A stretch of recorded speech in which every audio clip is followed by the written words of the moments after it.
beginning with verse 1. This is Jesus speaking, and he says, "At that time, the kingdom of heaven will be like 10 virgins who took their lamps and went out to meet the bridegroom. 5 of them were foolish, and 5 were wise. The foolish ones took their lamps, but did not take oil with them. The wise ones, however, took oil in jars along with their lamps. The bridegroom was a long time in coming, and they all became drowsy and fell asleep. At midnight, the cry rang out, 'Here's the bridegroom, come out to meet him.' Then all the virgins woke up and trimmed their lamps. The foolish ones said to the wise, 'Give us some of your oil, our lamps are going out.' 'No,' they replied, 'there may not be enough for both us and you. Instead, go to those who sell oil and buy some for yourselves.' But while they were on their way to buy the oil, the bridegroom arrived.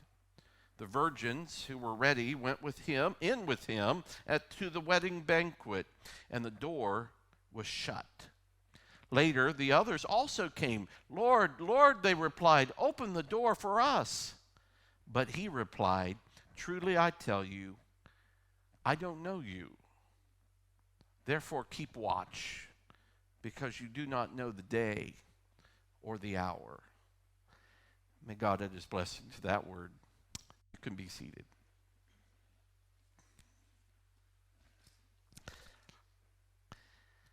My favorite day ever may have been about 30-some years ago when I dressed up like a penguin and stood in the front of a packed little Pennsylvania church at a really difficult heat. Ventilation was terrible. It was in the middle of July. It was as hot and as difficult that way as you can imagine.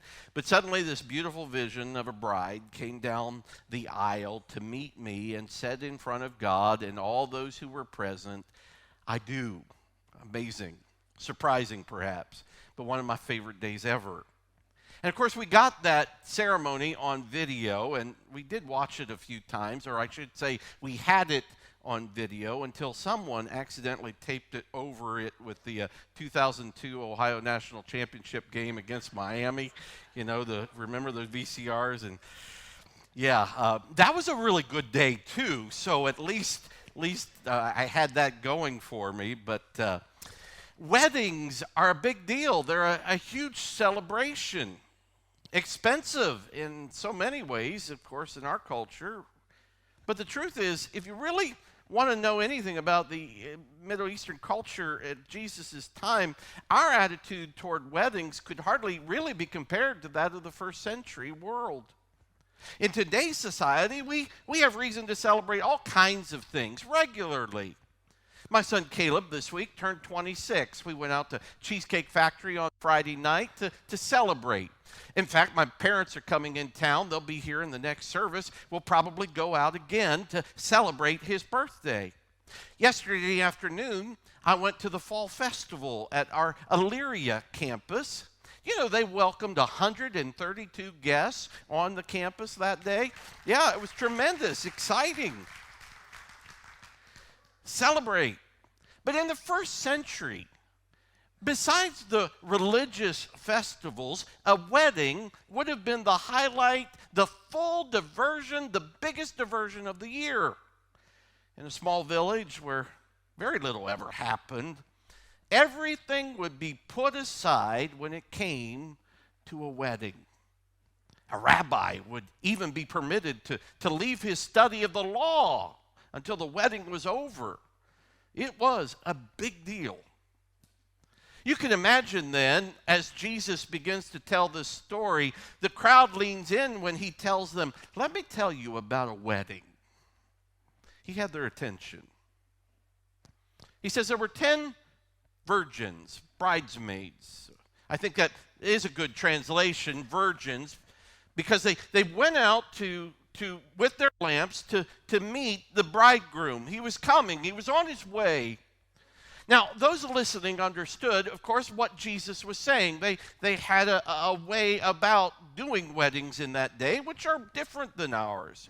They realized that each of the women had an invitation to the wedding. They were supposed to be there. They were virgins, which I think Jesus is pointing out the purity of their character. These were good people.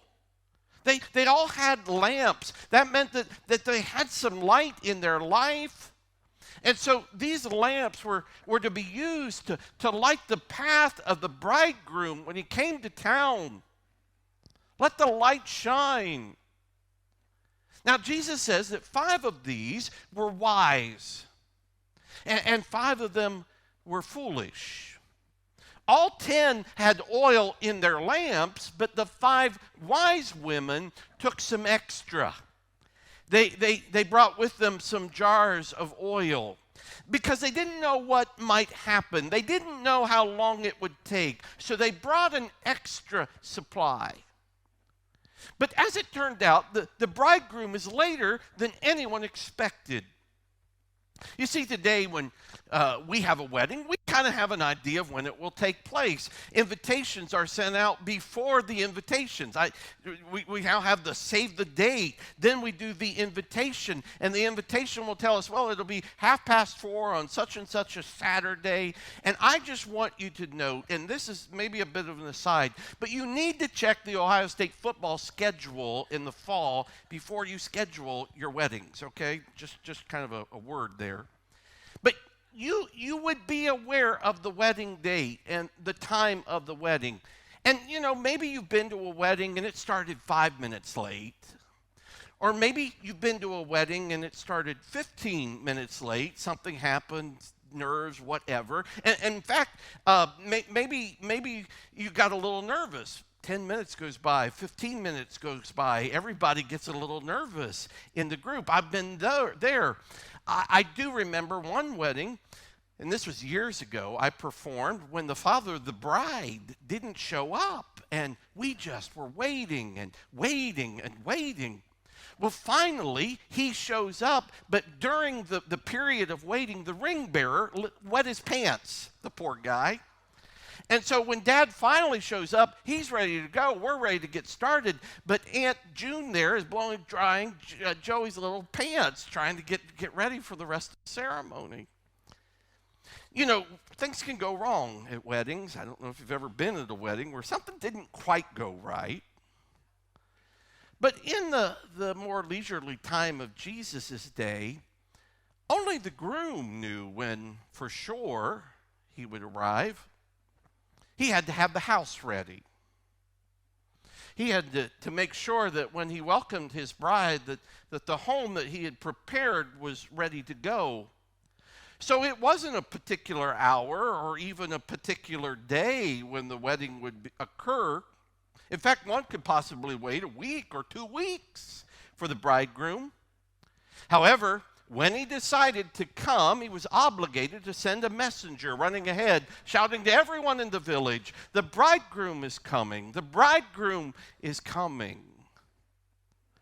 Now, I don't know how long these 10 virgins were waiting, but we do know that it was long enough for them to fall asleep.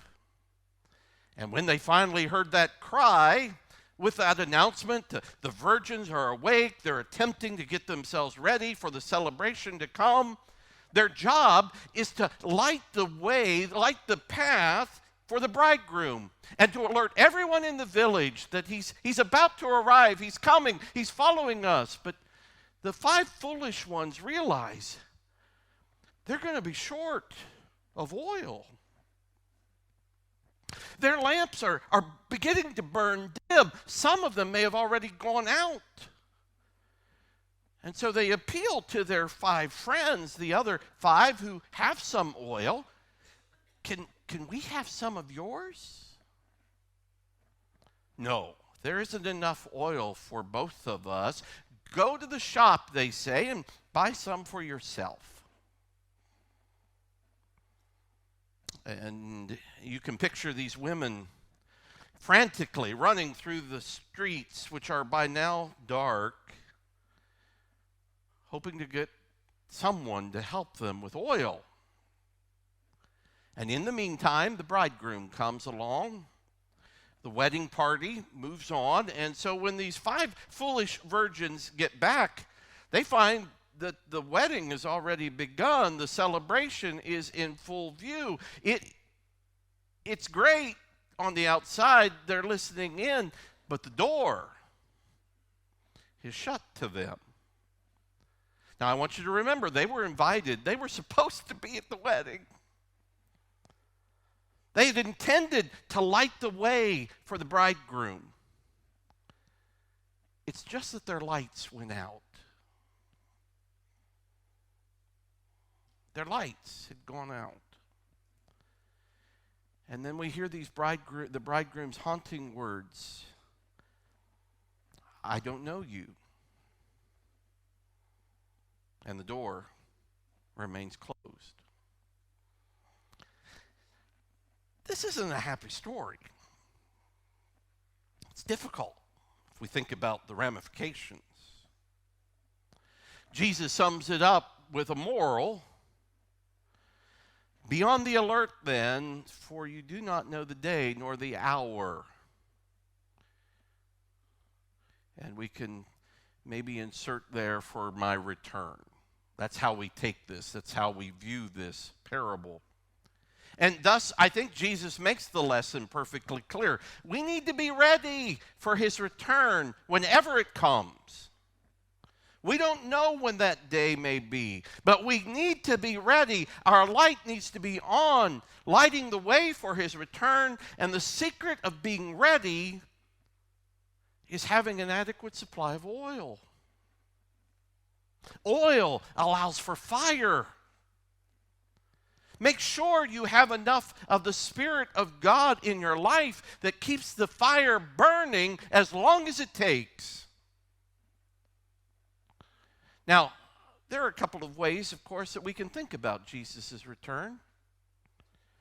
The first is that great climactic day at the end of history when we hear the trumpet sound and the sky parts and he declares that time is over and there will be an end to terrorism and murder and poverty and loneliness and cancer. That day will be over and a new day will begin. But of course, there's another way that Jesus may come too, isn't there? When I die, when you die, there will be a meeting with the bridegroom, and most of us have no idea when that will be. Oh, you say, well, man, my age could expect to live maybe 30 more years or 40 more years, but the truth is an accident tomorrow or a medical diagnosis a month from now can change that picture completely. Truth is, our bodies don't last forever. We hear all the time about a young person who may have been a football star or a basketball star, seemingly in great shape, took care of themselves, falling over, taking their last breath. The point I want to quickly make is we never know when the bridegroom will come for us. But I'd like to take this a bit further. There are other moments when the crisis happens and we feel like we are dying, where the darkness is closing in, and we wonder if we can go on. We wonder if we could even take another breath. A son dies of heroin addiction. Your wife says she's leaving you. The doctor says it's cancer and you need chemotherapy immediately. That moment when life caves in and life is shaken and our person is shattered. We're on the very precipice of death, the edge of fear. I think it's interesting that Psalm 23, we hear the psalmist declare that we can get through the valley of the shadow of death. I'll fear no evil, for you are with me, the valley of the shadow of the darkness of death. Our lives, in fact, are filled with hundreds of these kind of valleys. The truth is, we face them. Some are small, some are large, some last hours, some can last weeks, months, perhaps even years. In fact, I suspect that if we shared our stories, there's not a person in this room that doesn't know about that darkness of that kind of valley in one way or another. And we know two things. Those valleys will come. It's a part of life. It's a part of this journey. Some of you are in one right now. Secondly, I know in those dark valleys, we need desperately to have some light. When that moment comes, we need a lamp to see us through. Now, there's a person in this story that Jesus doesn't mention, but I'd like you to think about him. I'd like to introduce you to him. He's the one who sold these virgins the oil. He was a merchant who ran a small business somewhere in the village, and these foolish virgins are waking him in the middle of the night trying to buy oil for their lamps that are about to go out.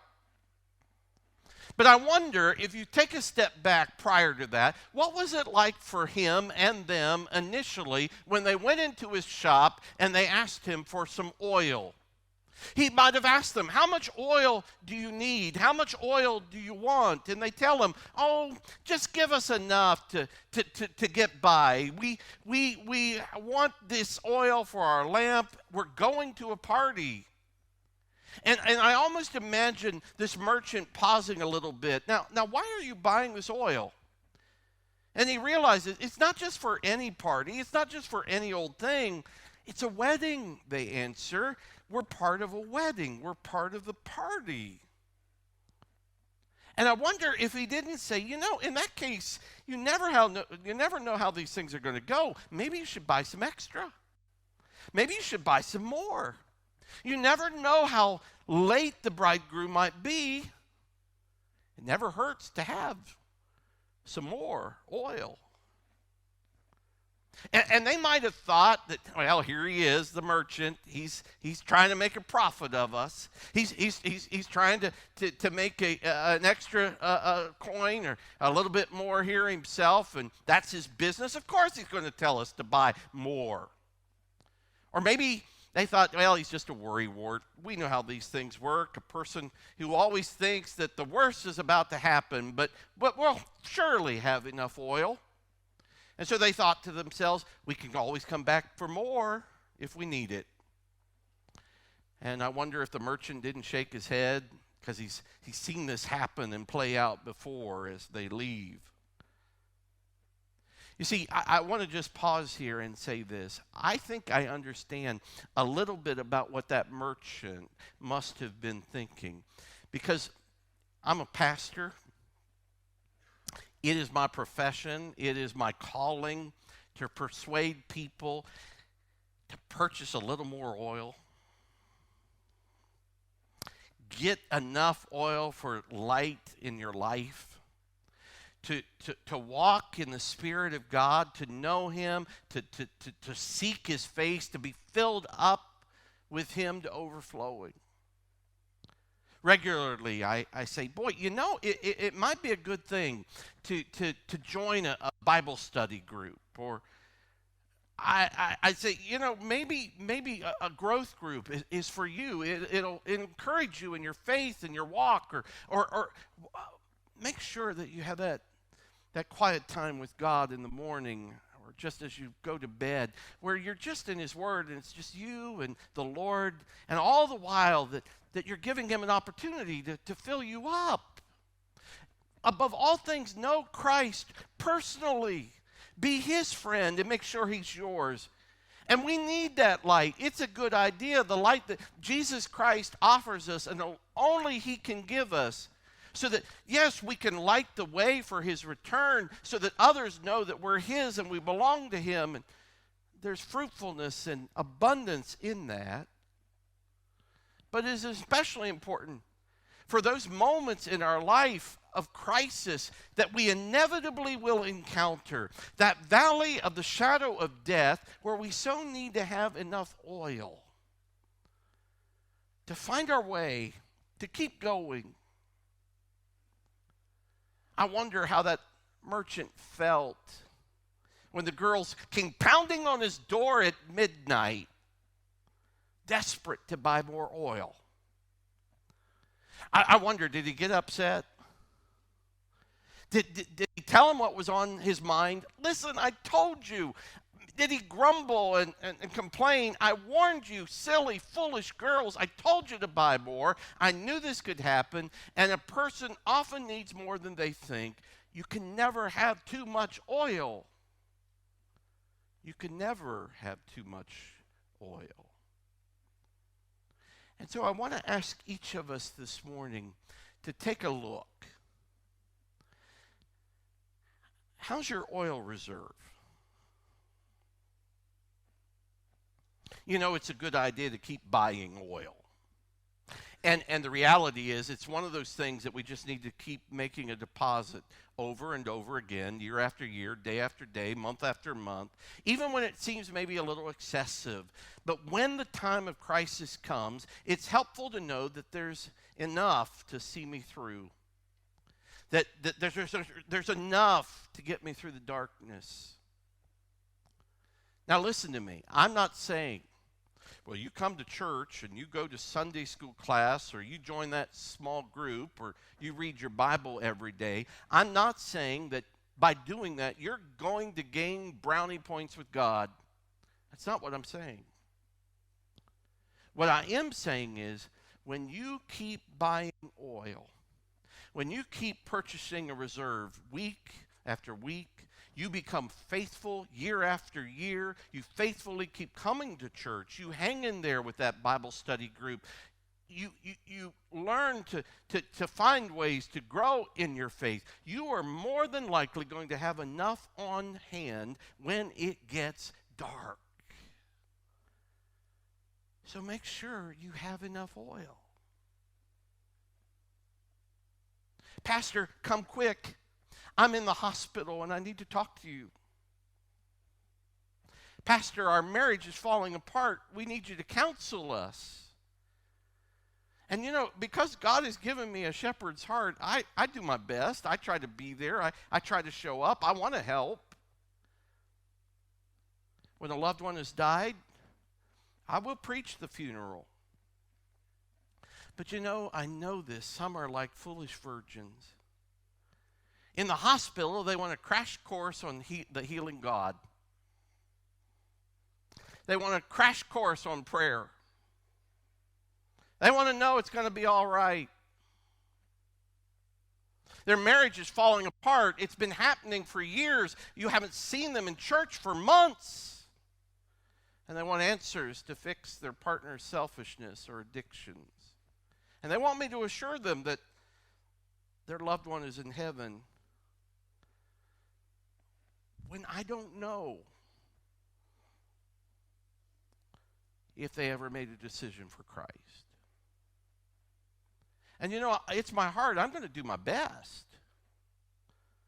But friends, sometimes it's dark, and sometimes it is very dark. And I believe that God's grace is a wondrous thing. We're invited to the wedding. But the courage to face life and the future, that's a matter to be worked through over the long haul through the constant purchase of oil.